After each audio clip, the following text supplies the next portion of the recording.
장원급제자 나오시오. 과거장이 술렁였습니다. 앞으로 나선 청년을 보고 사람들이 수군거렸습니다. 남루한 옷에 거친 손마디, 누가 봐도 천한 신분이었습니다. 저놈이 장원이라고? 종의 자식이 어찌? 임금이 물었습니다. 네 스승이 누구냐? 청년이 고개를 들었습니다. 눈빛이 또렷했습니다. 20년 전 산속에 버려진 여인이옵니다. 버려진 여인이라니 그게 무슨 소리냐? 청년이 품에서 무언가를 꺼냈습니다. 낡은 비녀 하나였습니다. 은빛이 바랬지만 정교한 봉황 문양이 새겨져 있었습니다. 그것을 본 순간 조정 한쪽에서 비명이 터졌습니다. 으악! 예순이 넘은 양반이 뒤로 넘어지며 소리쳤습니다. 그건 내 죽은 아내의 것이다. 어찌 내 놈이? 청년이 차갑게 웃었습니다. 죽은 아내라 하셨습니까? 아니옵니다. 20년 전 대감께서 산채로 묻으신 분이옵니다. 조정이 얼어붙었습니다. 산채로 묻었다니 그게 무슨 흉악한 소리냐? 대체 그날 밤 무슨 일이 있었던 걸까요? 왜 남편은 아내를 산채로 묻으려 했고 어떻게 종의 자식이 그 여인에게 글을 배워 장원급제를 할 수 있었을까요?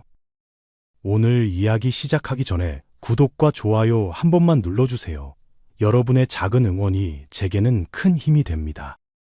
그리고 지금 보고 계신 지역을 댓글로 남겨주시면 그곳으로 복을 보내드리겠습니다. 자, 그럼 본격적으로 이야기 들어가겠습니다. 영조 제위 중반 경상도 안동 땅 김자수 대감댁 안채에서 신음소리가 새어나왔습니다. 이씨 부인이 침상에 누워 가쁜 숨을 몰아쉬고 있었습니다. 45 나이에 얼굴은 핏기가 없었고 손은 뼈만 앙상했습니다. 가슴에 혹이 생겨 1년째 알아누워 있었습니다. 방문이 벌컥 열렸습니다. 박 씨가 대야를 들고 들어왔습니다. 25 나이에 고운 얼굴과 날카로운 눈매를 가진 첩이었습니다. 마님, 몸 좀 닦으세요. 말이 끝나기도 전에 박 씨가 대야를 확 뒤집었습니다. 차가운 물이 이씨 부인의 얼굴과 몸을 덮쳤습니다. 으악! 이씨 부인이 비명을 질렀습니다. 온몸이 얼음장처럼 차가웠습니다. 이불이 흠뻑 젖었습니다. 박 씨가 코웃음을 쳤습니다. 아이고, 제가 실수했네요. 죄송합니다, 마님. 말은 사과였으나 눈빛은 비웃고 있었습니다. 이씨 부인은 젖은 몸으로 부들부들 떨었습니다. 박 씨, 어찌 이럴 수가 있느냐? 박 씨가 어깨를 으쓱했습니다. 병든 몸이니 차가운 물이 정신을 깨워드릴까 해서요. 그날 저녁 이씨 부인은 밥을 기다렸습니다. 하지만 아무도 오지 않았습니다. 해가 지고 달이 떴습니다. 배가 고파 속이 쓰렸습니다. 이씨 부인이 힘겹게 목소리를 높였습니다. 여기 아무도 없느냐? 밥을 다오. 대답이 없었습니다. 한참 후에야 하인이 문 앞에 나타났습니다. 마님, 박씨 마님께서 아픈 분은 죽을 드셔야 한다며 밥을 주지 말라 하셨습니다. 이씨 부인의 눈에 눈물이 고였습니다. 내가 이 집의 본처인데 20년을 이 집안 살림을 도맡았는데 병이 들었다고 이런 천대를 받아야 하는가? 그녀는 이불을 움켜쥐고 소리 없이 울었습니다. 다음 날 박 씨는 하인들을 안마당에 모았습니다. 이씨 부인이 창문 너머로 보고 있었습니다. 박 씨가 큰 소리로 말했습니다. 본처마님께서 병이 깊어 더는 집안일을 못하시네. 내가 안살림을 맡겠다. 하인들이 고개를 끄덕였습니다. 박 씨가 덧붙였습니다. 그리고 이것 좀 봐라. 박 씨가 머리에서 비녀를 빼들었습니다. 봉황 문양이 새겨진 은비녀, 이씨 부인의 것이었습니다. 이씨 부인은 자신의 머리를 더듬었습니다. 비녀가 없었습니다. 어젯밤 자는 사이에 빼간 것이었습니다. 박 씨가 비녀를 자기 머리에 꽂으며 웃었습니다. 이제 내가 이 집의 안주인이다. 이씨 부인의 입술이 파르르 떨렸습니다. 저것은 시어머니께서 물려주신 것인데 어찌 감히... 김자수는 이 모든 것을 알았을까요? 알았습니다. 하지만 모른 척했습니다. 박 씨가 그의 앞에서는 이씨 부인을 극진히 모시는 척했기 때문입니다. 대감, 본처마님께 약을 다려드렸습니다. 제가 밤새 간호하겠습니다. 김자수는 고개를 끄덕였습니다. 고맙소. 박 씨가 뒤돌아서며 입꼬리를 올렸습니다. 박 씨에게는 사연이 있었습니다. 원래는 양반가 규수였습니다. 그러나 아버지가 역모에 휘말려 집안이 몰락했습니다. 20살에 혼인했으나 남편과 갓난아이가 전염병으로 죽었습니다. 하루아침에 길바닥에 나앉았습니다. 굶주림과 추위 속에서 박 씨는 맹세했습니다. 다시는 가난하게 살지 않겠다. 무슨 짓을 해서라도. 박 씨는 밤마다 이 씨 부인의 약에 독을 탔습니다. 당장 죽지는 않지만 서서히 몸을 갉아먹는 독이었습니다. 마님, 약 가져왔습니다. 이 씨 부인은 의심하지 않았습니다. 고맙다 박 씨. 떨리는 손으로 약을 받아 마셨습니다. 약을 먹을수록 몸이 더 무거워졌지만 병이 깊어지는 것이라 생각했습니다. 박 씨는 김자수의 귀에도 독을 부었습니다. 대감, 약값이 또 들었습니다. 이달만 벌써 20냥입니다. 김자수가 한숨을 쉬었습니다. 어쩔 수 없지 않소. 박 씨가 바짝 다가앉았습니다. 대감, 본처마님께서는 20년간 자식도 못 낳으셨습니다. 이 집안 대를 이을 사람이 없습니다. 저리 아프신데 언제까지 약값을 대실 겁니까? 김자수의 눈빛이 흔들렸습니다. 그는 원래 우유부단한 사람이었습니다. 박 씨는 그것을 알았습니다. 매일 밤 같은 말을 반복했습니다. 차라리 편히 보내드리는 것이 어떻겠습니까? 어차피 곧 돌아가실 것입니다. 고통만 길어질 뿐입니다. 하루, 이틀, 사흘, 김자수의 마음이 조금씩 무너져 내렸습니다.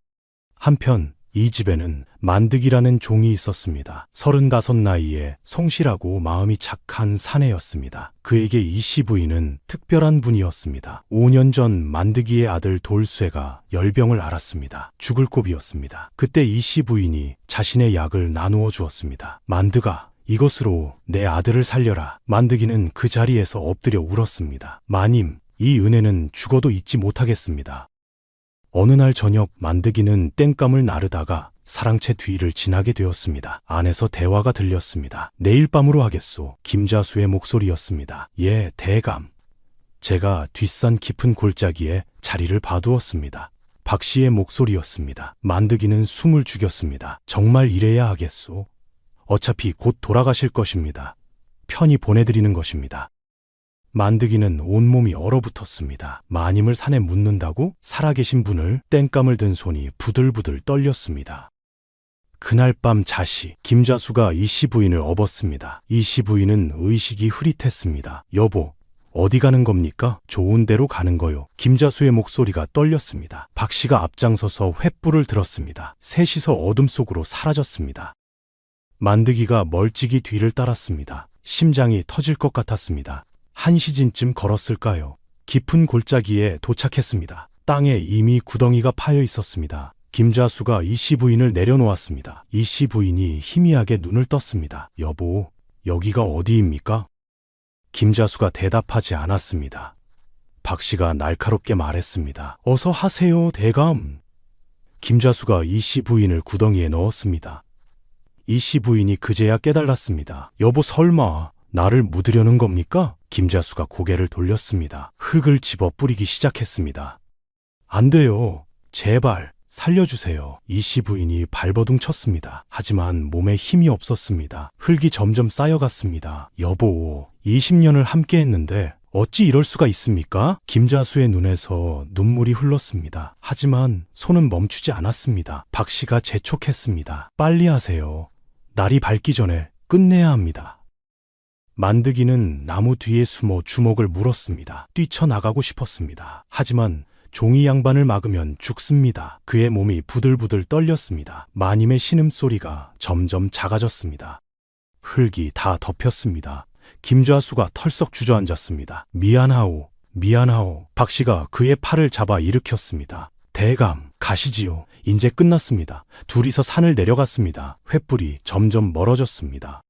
만득이가 뛰쳐나왔습니다. 맨손으로 흙을 파기 시작했습니다. 손톱이 깨지고 피가 났습니다. 마님, 제가 구하겠습니다. 조금만 참으세요. 미친 듯이 파고 또 팠습니다. 얼마나 지났을까요? 이 씨 부인의 얼굴이 보였습니다. 눈을 감고 있었습니다.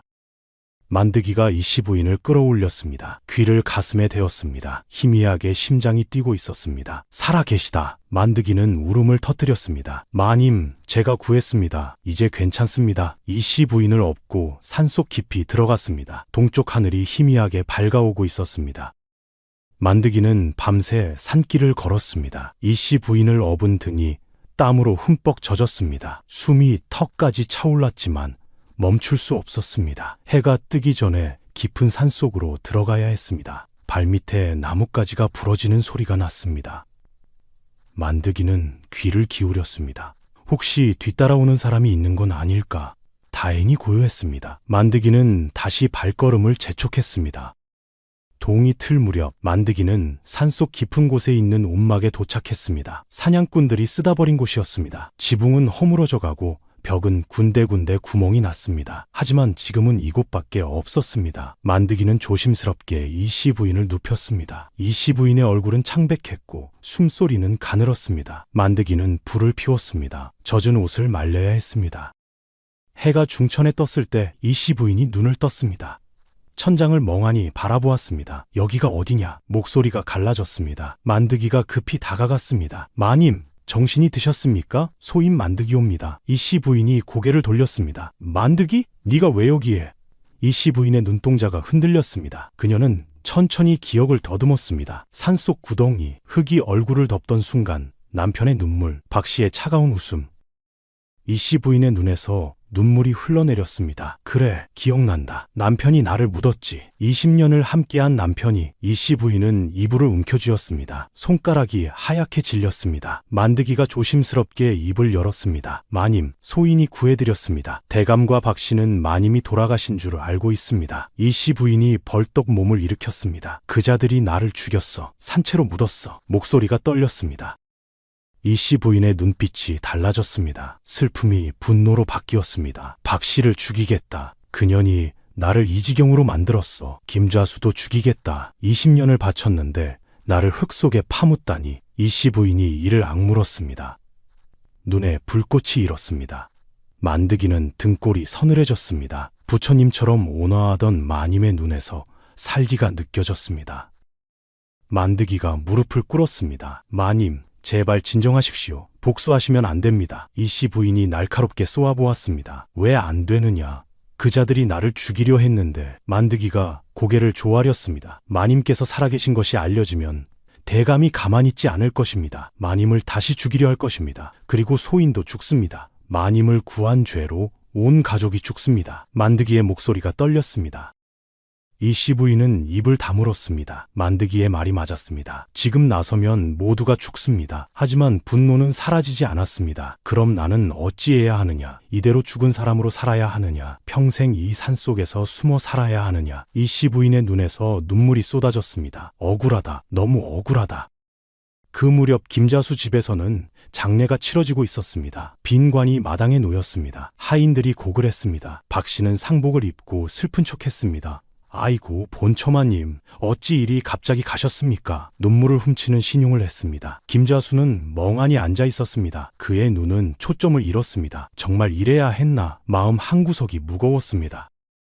마을 사람들이 조문을 왔습니다. 본처마님이 병으로 돌아가셨다며. 안 됐구먼. 병이 깊더니 결국 아무도 진실을 몰랐습니다. 박씨는 조문객들에게 공손히 인사했습니다. 본처마님께서 평소 저를 아껴주셨습니다. 제가 정성껏 모시겠습니다. 사람들은 고개를 끄덕였습니다. 박씨, 참 착하구먼. 본처를 저리 생각하다니. 박씨는 속으로 웃었습니다. 이제 이 집은 내 것이다.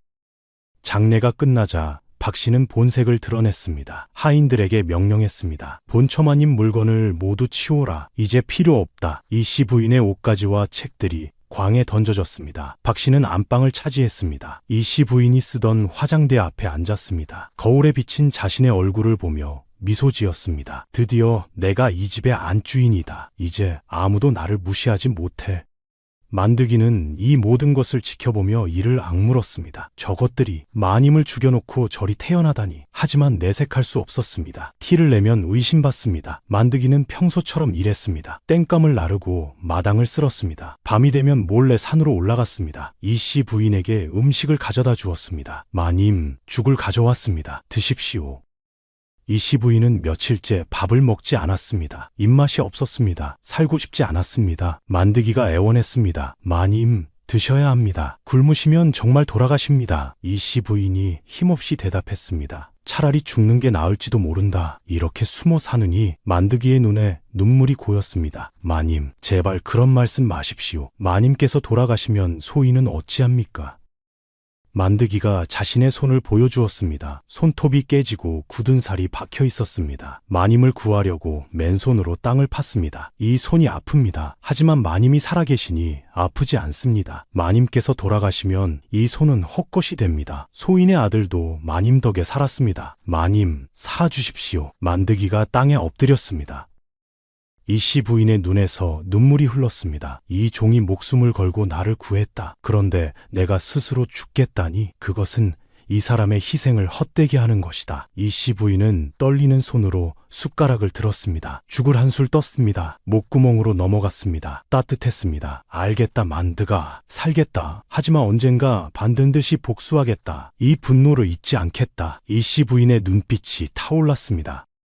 만드기는 고개를 끄덕였습니다. 하지만 마음이 무거웠습니다. 마님의 눈에서 징후가 사라지지 않았습니다. 저 분노가 언젠가 마님을 삼키지 않을까. 만드기는 걱정되었습니다. 하지만 지금은 살아계신 것만으로도 감사했습니다. 마님, 소인이 지켜드리겠습니다. 무슨 일이 있어도. 밖에서는 부엉이 울음소리가 들렸습니다. 깊은 산속의 밤은 고요했습니다. 한 달이 지났습니다. 이씨 부인은 조금씩 기력을 회복했습니다. 만드기가 가져다주는 음식을 먹고 산속 공기를 마시니 안색이 돌아왔습니다. 신기한 일이었습니다. 김자수 집에서는 날로 악화되던 병이 산속에서는 나아지고 있었습니다. 박씨가 탄 독이 몸에서 빠져나가고 있었던 것입니다. 이씨 부인은 그것을 알지 못했습니다. 다만 몸이 가벼워지는 것이 이상했습니다. 죽으려던 몸이 되레 살아나다니.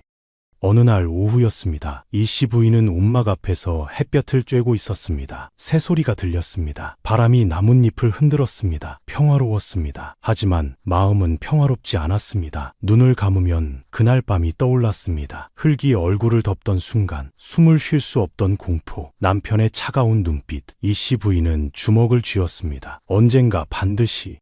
그때 나뭇가지 부러지는 소리가 들렸습니다. 이씨 부인은 화들짝 놀라 몸을 숨겼습니다. 심장이 쿵쾅거렸습니다. 누가 온 것인가? 발각된 것인가? 숨을 죽이고 지켜보았습니다. 덤불 사이로 작은 그림자가 나타났습니다. 아이였습니다. 10살쯤 되어 보이는 사내 아이가 두리번거리며 걸어오고 있었습니다. 이씨 부인은 그 아이를 알아보았습니다. 만드기의 아들 돌쇠였습니다.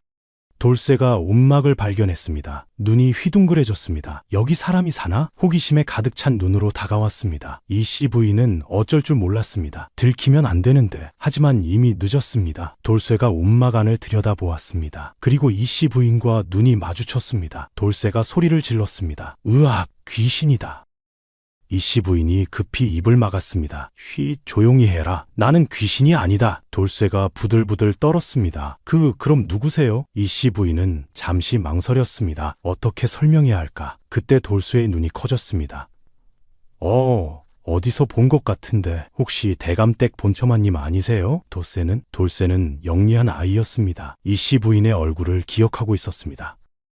이씨 부인은 한숨을 쉬었습니다. 그래, 맞다. 나는 네 아버지가 모시던 본처다. 하지만 세상에는 내가 죽은 것으로 알려져 있다. 돌쇠가 고개를 갸웃거렸습니다. 돌아가셨다면서요? 장례도 치렀는데. 그런데 왜 여기 살아계세요? 이씨 부인은 무엇이라 대답해야 할지 몰랐습니다. 이 어린아이에게 어떻게 설명하겠습니까? 아버지가 어머니를 산채로 묻었다고. 이씨 부인은 입을 다물었습니다.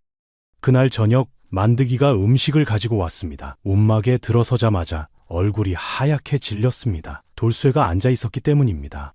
돌쇠야, 네가 왜 여기에? 만드기의 목소리가 떨렸습니다. 돌쇠가 해맑게 웃었습니다. 아버지, 저 산에서 약초 캐다가 여기를 발견했어요. 그런데 본처마님이 계시더라고요. 만드기는 털썩 주저앉았습니다. 큰일 났다. 만드기가 돌쇠의 어깨를 잡았습니다. 돌쇠야, 이것은 비밀이다. 아무에게도 말하면 안 된다. 알겠느냐? 돌쇠가 고개를 끄덕였습니다. 네, 아버지. 하지만 왜요? 왜 마님이 여기 숨어 계세요? 만드기는 대답하지 못했습니다. 이씨 부인이 나섰습니다. 돌쇠야, 내가 여기 있는 것을 누군가 알면 나는 정말로 죽는다. 그리고 네 아버지도 죽는다. 너도 죽을 수 있다. 알겠느냐? 돌쇠의 얼굴이 창백해졌습니다. 그날 이후 돌쇠는 입을 다물었습니다. 하지만 자꾸 산으로 올라왔습니다. 이씨 부인이 걱정되었기 때문입니다. 마님, 오늘은 뭐 하세요? 마님, 배고프지 않으세요? 이씨 부인은 처음에는 귀찮았습니다. 하지만 돌쇠의 맑은 눈을 보면 마음이 누그러졌습니다. 이 아이는 순수하다. 세상의 악을 모르는 눈이다. 어느 날 돌쇠가 나뭇가지로 땅에 무언가를 그리고 있었습니다. 이씨 부인이 다가가 보았습니다. 글자였습니다. 삐뚤빼뚤했지만 분명히 한자였습니다. 이씨 부인이 물었습니다.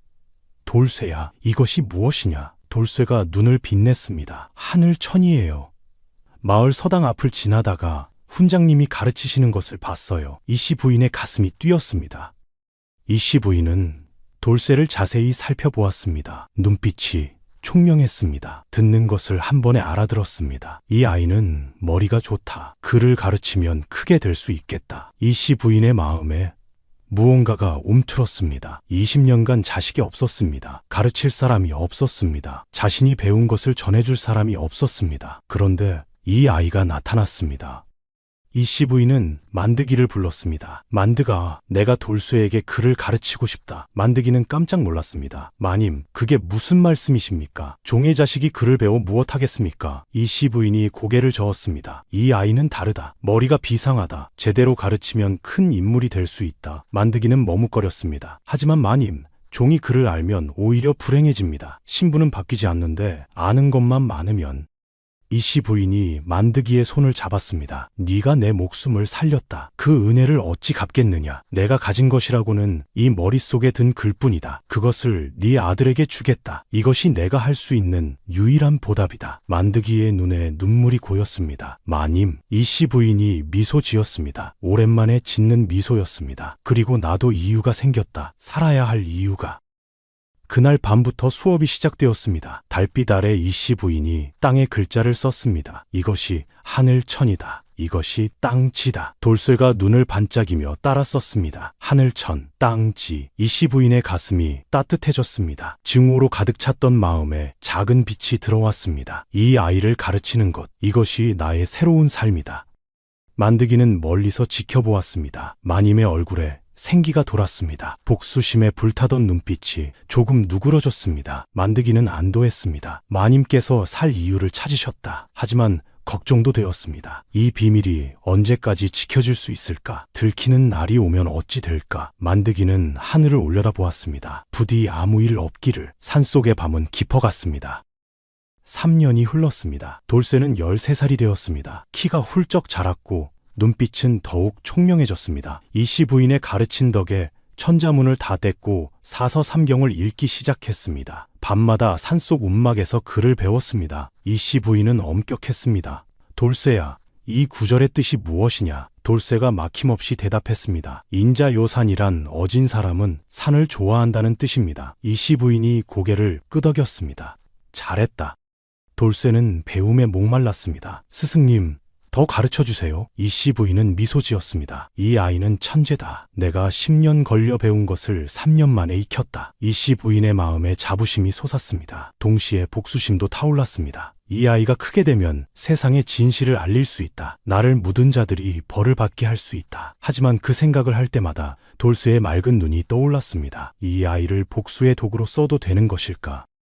어느 날 돌쇠는 마을에 심부름을 갔습니다. 장터를 지나는데 양반집 아이들이 모여 있었습니다. 그중 한 아이가 돌쇠를 불렀습니다. 야, 너 만드기 아들 아니냐? 돌쇠가 고개를 끄덕였습니다. 그렇습니다. 양반 아이가 비웃었습니다. 종놈 주제에 걸음걸이가 당당하구나. 아이들이 킥킥거렸습니다. 돌쇠는 무시하고 지나가려 했습니다. 양반 아이가 돌쇠의 앞을 막았습니다. 야, 너 글 안다며? 돌쇠는 대답하지 않았습니다. 양반 아이가 눈을 부라렸습니다. 대답해 종놈아. 돌쇠가 조용히 입을 열었습니다. 조금 압니다. 양반 아이들이 웃음을 터뜨렸습니다. 조금 안다고? 종놈이 글을 안다고? 네 아비도 글을 모르는데 네가 어디서 배웠냐? 돌쇠는 입을 다물었습니다. 스승님을 밝힐 수 없었습니다. 양반 아이가 돌쇠를 밀쳤습니다. 거짓말하지 마라. 종놈이 무슨 글을 알아? 돌쇠가 땅에 넘어졌습니다. 다른 아이가 돌을 집어들었습니다. 종놈 주제에 양반 흉내내면 이렇게 된다. 돌이 날아왔습니다. 돌쇠의 이마를 맞췄습니다. 피가 흘렀습니다. 아이들은 웃으며 사라졌습니다. 돌쇠는 땅에 엎드려 피를 닦았습니다. 눈물이 나오려 했지만 참았습니다.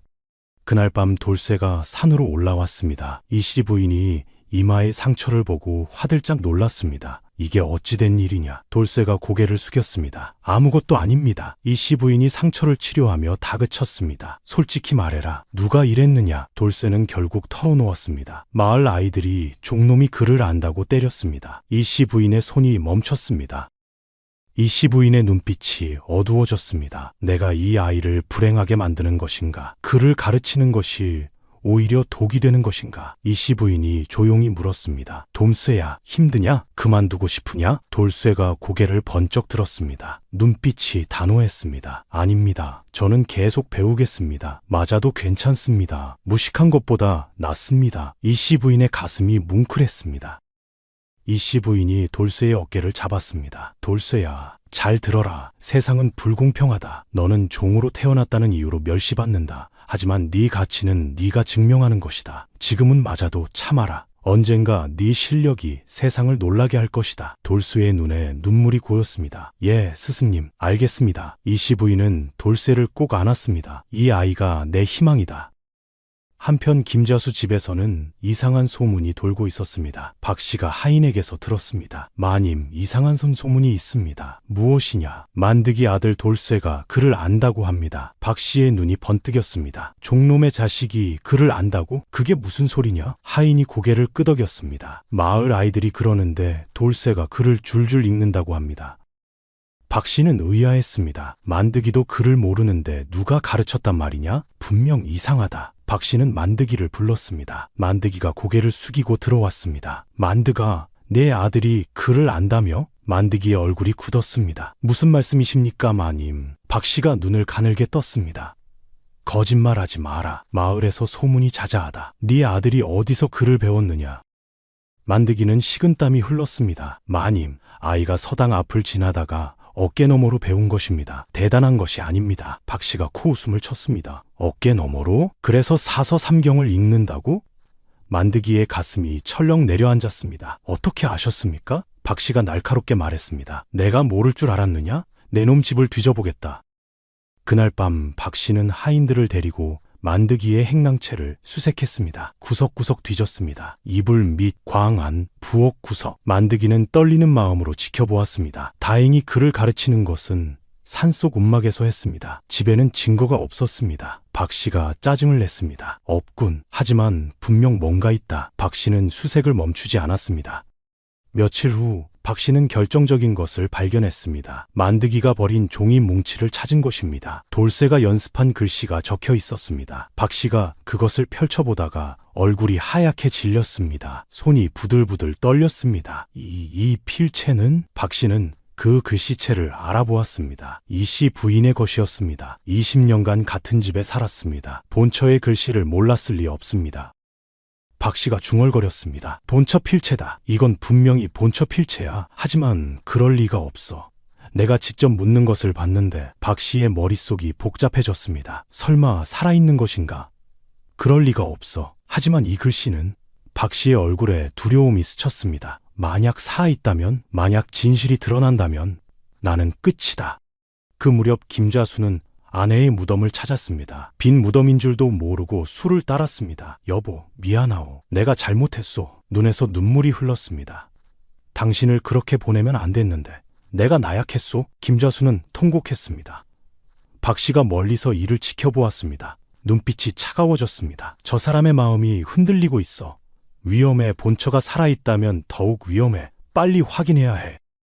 10년이 흘렀습니다. 돌쇠는 20살 청년이 되었습니다. 키가 크고 어깨가 넓어졌습니다. 눈빛은 깊고 침착했습니다. 10년간의 배움이 그를 완전히 바꿔놓았습니다. 이씨 부인은 자신이 아는 모든 것을 가르쳤습니다. 사서삼경은 물론이고 역사와 시문까지. 돌쇠는 모든 것을 빨아들이는 스펀지 같았습니다. 이씨 부인은 감탄했습니다. 이 아이의 학문은 이미 나를 넘어섰다.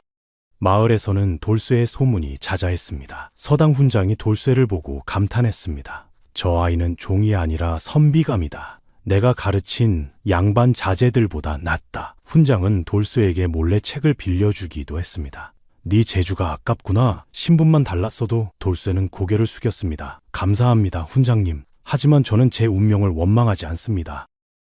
박 씨는 10년간 잠들지 못했습니다. 그 글씨가 머릿속에서 떠나지 않았습니다. 본처의 필체, 분명히 본처의 필체였다. 박 씨는 산속을 수없이 뒤졌습니다. 하지만 찾지 못했습니다. 이 씨 부인은 박 씨가 수색을 시작하자 더 깊은 산속으로 옮겼기 때문입니다. 만드기가 새 움막을 지었습니다. 찾기 힘든 골짜기 깊숙한 곳이었습니다. 박 씨의 의심은 확신으로 바뀌어갔습니다. 살아있다. 분명히 살아있어. 그년이 숨어서 복수를 노리고 있다. 박 씨는 밤마다 악몽에 시달렸습니다. 이 씨 부인이 무덤에서 나와 자신의 목을 조르는 꿈이었습니다. 박 씨는 이를 악물었습니다. 찾아서 죽여야 한다. 이번에는 확실히. 어느 날 박 씨는 결심했습니다. 직접 찾기는 힘들다. 전문가를 고용해야 한다. 박 씨는 몰래 마을을 떠나 인근 고을로 갔습니다. 그곳에서 청부업자를 찾았습니다.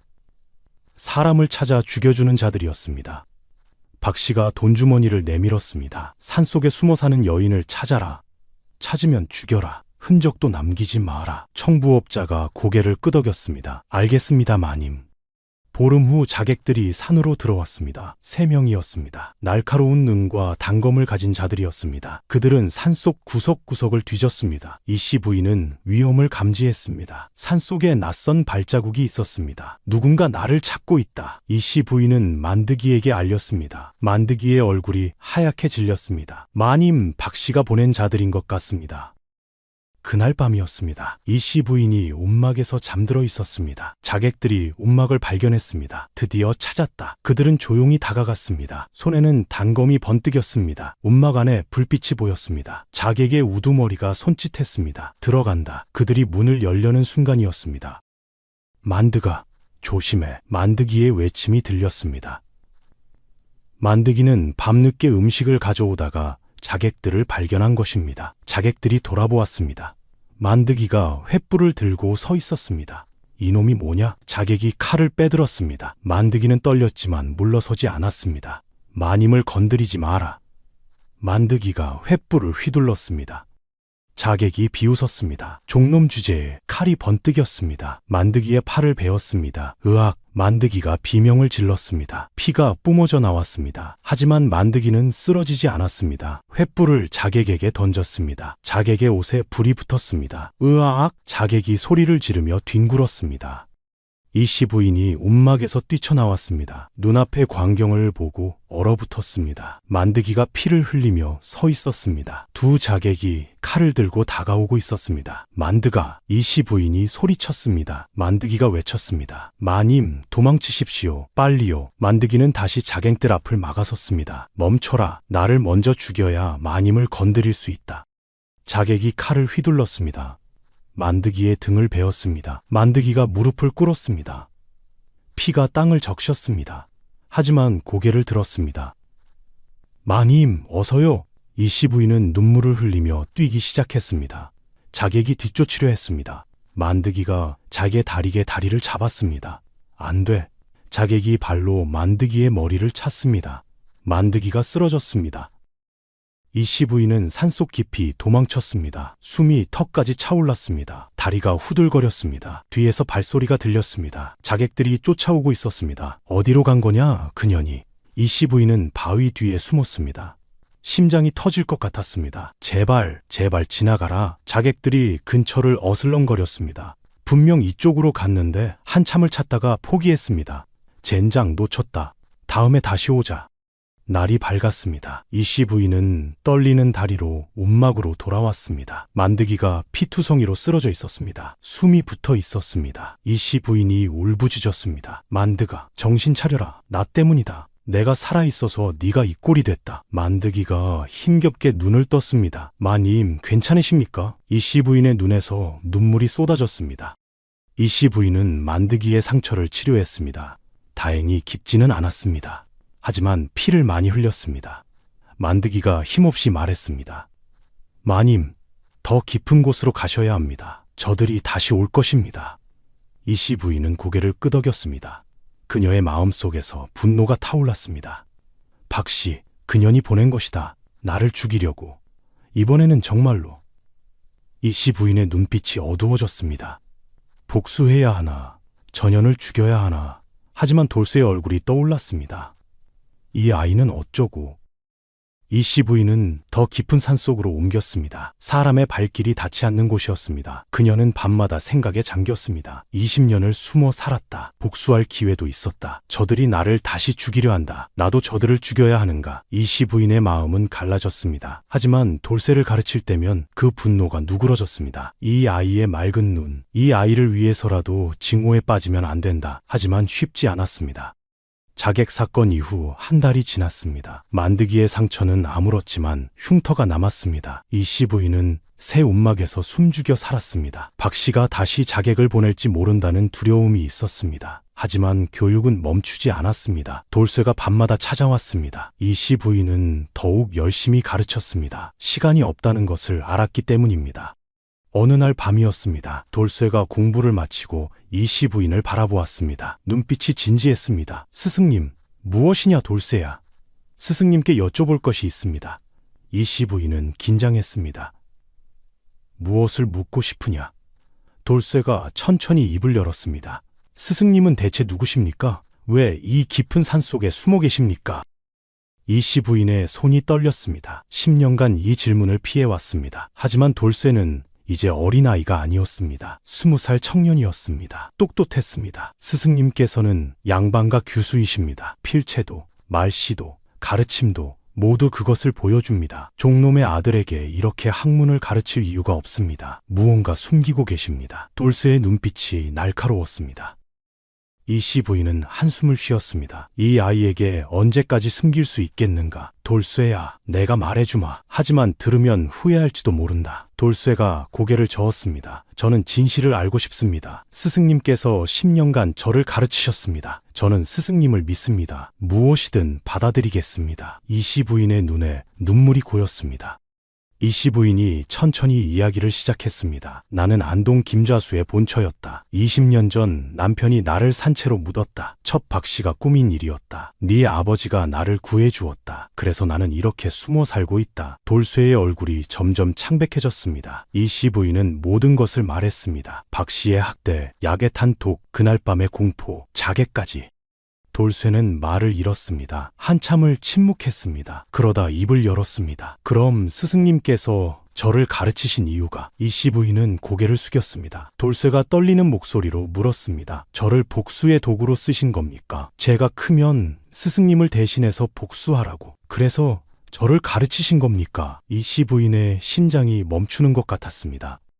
이씨 부인은 솔직해지기로 했습니다. 돌쇠야, 너에게 거짓말하지 않겠다. 처음에는 그랬을지도 모른다. 네가 크면 세상에 진실을 알릴 수 있다고 생각했다. 나를 묻은 자들이 벌받게 할 수 있다고. 돌쇠의 눈에 실망이 스쳤습니다. 이씨 부인이 다급히 말을 이었습니다. 하지만 지금은 다르다. 네가 내 앞에서 글을 배우고 웃고 성장하는 것을 보았다. 너는 내 복수의 도구가 아니다.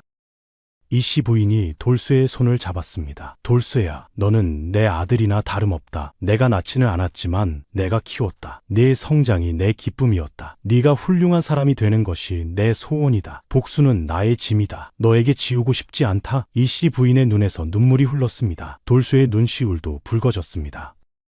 돌쇠가 오랫동안 생각에 잠겼습니다. 이윽고 입을 열었습니다. 스승님, 저는 과거 시험을 보겠습니다. 이씨 부인이 놀랐습니다. 과거를? 네가? 돌쇠가 고개를 끄덕였습니다. 예, 저는 종입니다. 하지만 법에 따르면 학식이 뛰어난 자는 신분에 상관없이 과거를 볼 수 있습니다. 드문 일이지만 불가능하지 않습니다. 저는 해보겠습니다. 이씨 부인이 걱정스럽게 물었습니다. 왜 그러려 하느냐? 돌쇠가 대답했습니다. 스승님께서 저를 복수의 도구로 쓰셨는지는 모르겠습니다. 하지만 한 가지는 확실합니다. 스승님 덕분에 저는 글을 깨쳤습니다. 세상을 볼 눈을 얻었습니다. 그 은혜를 갚고 싶습니다. 하지만 복수는 하지 않겠습니다. 진실만 밝히겠습니다. 스승님이 살아계시다는 것을, 억울하게 묻히셨다는 것을. 이씨 부인은 가슴이 벅찼습니다. 이 아이가 이렇게 성장했구나. 복수가 아닌 진실을. 이씨 부인은 품에서 무언가를 꺼냈습니다. 낡은 비녀였습니다. 은빛이 바랬지만 봉황 문양이 선명했습니다. 돌쇠야, 이것을 가져가거라. 이것은 내 것이다. 박 씨가 빼앗아 갔지만 나는 같은 것을 하나 더 가지고 있었다. 이것이 내가 살아있다는 증거다. 돌쇠가 비녀를 받았습니다. 무거웠습니다. 단순한 비녀가 아니었습니다. 20년간의 억울함이 담겨 있었습니다. 이 씨 부인이 말했습니다. 이것으로 진실을 밝혀라. 하지만 복수하지는 마라. 나는 20년간 증오에 사로잡혀 살았다. 그것이 나를 얼마나 괴롭혔는지 모른다. 너는 그러지 마라. 진실만 밝히고 용서해라. 돌쇠가 고개를 끄덕였습니다. 예, 스승님. 만드기는 이 모든 것을 듣고 두려웠습니다. 돌쇠야, 정말로 그러려느냐? 들키면 우리 모두 죽는다. 돌쇠가 아버지를 바라보았습니다. 아버지, 저는 해야 합니다. 스승님께서 10년간 저를 가르치셨습니다. 아버지께서는 목숨을 걸고 스승님을 구하셨습니다. 저도 무언가를 해야 합니다. 진실은 밝혀져야 합니다. 만드기는 입을 다물었습니다. 아들의 눈빛이 단호했습니다. 이 씨 부인은 돌쇠를 바라보았습니다. 이 아이가 내 희망이다. 내가 20년간 품은 증오를 이 아이가 풀어줄지도 모른다. 복수가 아닌 진실로. 이 씨 부인은 돌쇠를 꼭 안았습니다. 돌쇠야, 네가 자랑스럽다. 무슨 일이 있어도 나는 너를 믿는다. 돌쇠의 눈에 눈물이 맺혔습니다. 스승님, 기다려 주십시오. 반드시 해내겠습니다. 밖에서 바람이 불었습니다. 나뭇잎이 흔들렸습니다. 돌쇠는 비녀를 품에 품었습니다. 무거운 짐이었습니다. 하지만 피하지 않겠습니다. 스승님의 진실을 세상에 알리겠습니다. 돌쇠는 산을 내려갔습니다. 그의 앞에는 험난한 길이 기다리고 있었습니다. 돌쇠는 한양으로 떠났습니다. 만드기가 모아둔 푼돈을 쥐어주었습니다. 아들아, 조심해라. 몸 성이 돌아와야 한다. 돌쇠가 아버지를 안았습니다. 걱정 마세요, 아버지. 반드시 해내겠습니다. 이 씨 부인도 산에서 내려와 배웅했습니다. 돌쇠야, 네가 내 희망이다. 무슨 일이 있어도 포기하지 마라. 돌쇠는 고개를 끄덕이고 길을 나섰습니다. 품속에는 비녀가 있었습니다. 열흘을 걸어 한양에 도착했습니다. 돌쇠는 난생 처음 보는 큰 도시에 놀랐습니다. 사람들이 구름처럼 몰려다녔습니다. 기와집이 질비했습니다. 장터는 활기가 넘쳤습니다. 하지만 돌쇠는 구경할 여유가 없었습니다. 과거 시험이 며칠 앞으로 다가왔습니다. 돌쇠는 값싼 여관에 묵으며 마지막 준비를 했습니다. 과거장에 도착했습니다. 수백 명의 응시자가 모여 있었습니다. 모두 비단 옷을 입은 양반 자제들이었습니다. 돌쇠의 남루한 옷차림이 눈에 띄었습니다. 저놈은 뭐냐? 종놈 같은데 어디서 저런 게 과거장에 나타났어? 수군거림이 들렸습니다. 돌쇠는 무시했습니다. 스승님의 말씀이 떠올랐습니다. 내 가치는 네가 증명하는 것이다. 시험이 시작되었습니다. 시제가 주어졌습니다. 덕으로 나라를 다스리는 방법에 대해 논하라. 돌쇠는 붓을 들었습니다. 10년간 배운 것이 머릿속에서 쏟아져 나왔습니다. 글씨가 막힘없이 흘러갔습니다. 옆에 앉은 양반 자제가 돌쇠의 글을 힐끗 보았습니다. 눈이 휘둥그레졌습니다. 저게 정말 종놈이 쓰는 글인가? 며칠 후 발표가 났습니다. 사람들이 방 앞에 모였습니다. 장원급제자의 이름이 불렸습니다. 돌쇠, 안동 만득의 아들 돌쇠. 장래가 술렁였습니다. 뭐라고? 종의 아들이 장원을? 그럴 리가 없어. 사람들이 웅성거렸습니다. 돌쇠가 앞으로 나섰습니다. 떨리지 않았습니다. 오히려 담담했습니다. 스승님, 해냈습니다. 임금이 돌쇠를 불렀습니다. 궁궐에 들어갔습니다. 임금이 옥좌에서 돌쇠를 내려다보았습니다. 네가 장원을 한 돌쇠냐? 예, 전하, 소인이옵니다. 임금이 고개를 갸웃거렸습니다. 종의 자식이 장원을 하다니 참으로 드문 일이로다. 네 스승이 누구냐? 대체 누가 너를 가르쳤느냐? 조정 대신들도 귀를 기울였습니다.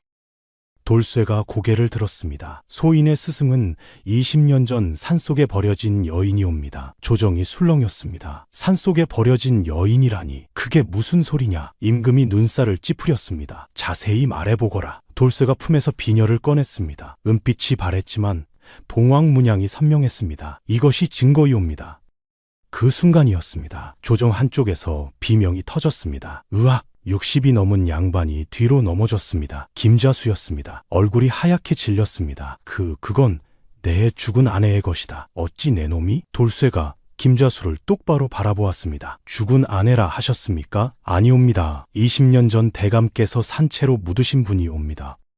조정이 발칵 뒤집혔습니다. 산채로 묻었다니 그게 무슨 흉악한 소리냐? 임금이 소리쳤습니다. 당장 설명하거라. 돌쇠가 무릎을 꿇었습니다. 전하, 20년 전 안동 김자수 대감께서 병든 본처를 산채로 묻으셨습니다. 첫 박씨가 꾸민 일이었습니다. 소인의 아버지가 마님을 구출하여 산속에 숨겨드렸습니다. 마님께서는 20년간 숨어 살며 소인을 가르치셨습니다. 김자수가 벌벌 떨었습니다. 거짓말이다. 내 아내는 병으로 죽었다. 장례까지 치렀다. 돌쇠가 비녀를 높이 들었습니다. 이 비녀가 거짓말입니까? 본처마님의 것이 맞지 않습니까? 김자수는 대답하지 못했습니다. 입술만 파르르 떨었습니다. 임금이 명령했습니다. 당장 안동으로 사람을 보내라. 그 여인이 정말 살아있는지 확인하라. 첫 박씨도 잡아오너라. 며칠 후 박씨가 끌려왔습니다. 사색이 된 얼굴이었습니다. 전하, 소녀는 억울합니다. 소녀는 모릅니다. 임금이 차갑게 말했습니다. 입을 다물어라. 증거가 있다. 관원이 박씨의 죄상을 밝혔습니다. 본처의 약에 독을 탄 것, 산채로 묻을 것을 꾸민 것, 자객을 보내 죽이려 한 것, 하나하나 드러났습니다. 박씨의 얼굴이 일그러졌습니다. 박씨가 무릎을 꿇었습니다. 전하, 소녀가 잘못했습니다. 하지만 소녀도 불쌍합니다. 소녀는 양바가 규수였습니다. 아버지가 영모에 휘말려 집안이 망했습니다. 남편과 아이를 전염병으로 잃었습니다. 길바닥에서 구걸했습니다. 다시는 가난해지기 싫었습니다. 무슨 짓이든 하려 했습니다. 가난이 소녀를 괴물로 만들었습니다. 박씨의 눈에서 눈물이 흘렀습니다. 임금이 김자수를 불렀습니다. 김자수가 기어서 앞으로 나왔습니다. 전하, 소신이 죽을 죄를 지었습니다. 아내를 산채로 묻은 것은 사실입니다. 박씨의 말에 넘어갔습니다. 소신이 나약했습니다. 아내에게 얼굴을 들 수 없습니다. 임금이 이를 악물었습니다. 산채로 사람을 묻다니, 그것도 20년을 함께한 아내를 금수만도 못한 놈이로다. 돌쇠가 입을 열었습니다. 전하, 청이 있습니다. 임금이 돌쇠를 바라보았습니다. 말해보거라. 돌쇠가 고개를 숙였습니다. 처벌보다 먼저 진실을 밝혀주소서. 소인의 스승님을 불러주소서. 20년간 숨어 사신 분입니다. 세상에 나오셔야 합니다. 억울함을 풀어드려야 합니다. 임금이 고개를 끄덕였습니다. 그리하겠다. 당장 그 여인을 모셔오너라.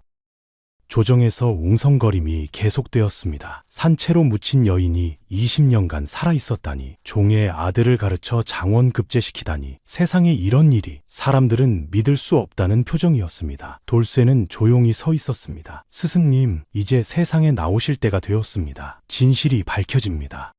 보름이 지났습니다. 궁궐 앞에 가마 하나가 도착했습니다. 사람들이 웅성거렸습니다. 저 안에 누가 있는 거냐? 산속에서 20년을 숨어 살았다는 여인이라던데. 가마 문이 열렸습니다. 이씨 부인이 천천히 내렸습니다. 흰머리가 섞였고 얼굴에는 주름이 깊었습니다. 하지만 눈빛은 또렷했습니다. 20년간의 세월이 고스란히 느껴졌습니다.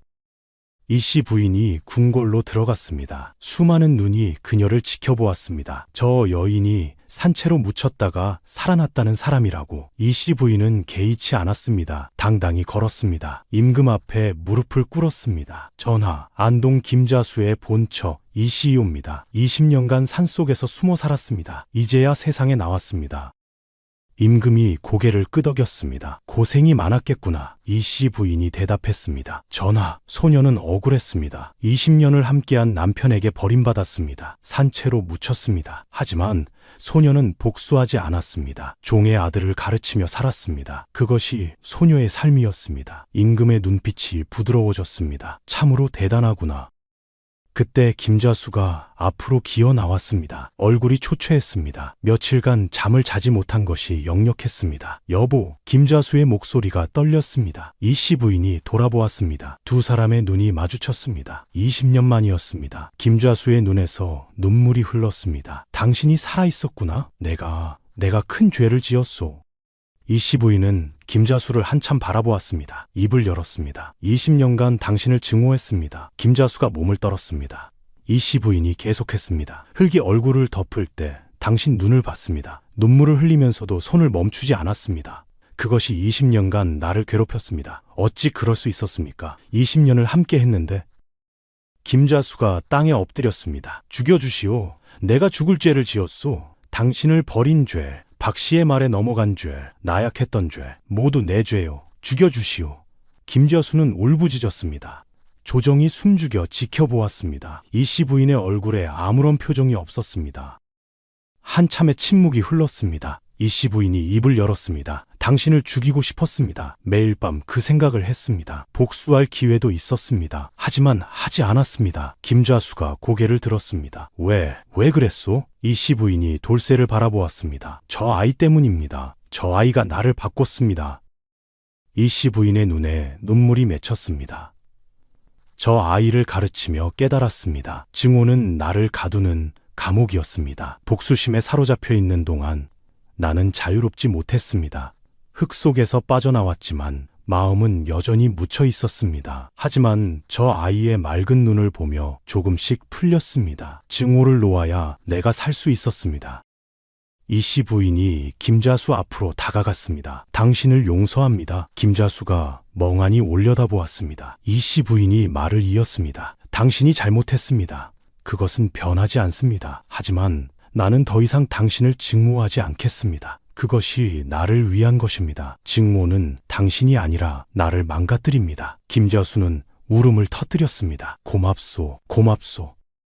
박씨도 앞으로 끌려 나왔습니다. 이씨 부인을 보자 얼굴이 하얗게 질렸습니다. 마음 아님. 박씨가 바닥에 엎드렸습니다. 죽여주십시오. 소녀가 죄를 지었습니다. 독을 탔습니다. 마님을 괴롭혔습니다. 자객을 보냈습니다. 모두 소녀가 한 짓입니다. 죽여주십시오. 박씨는 울부짖었습니다.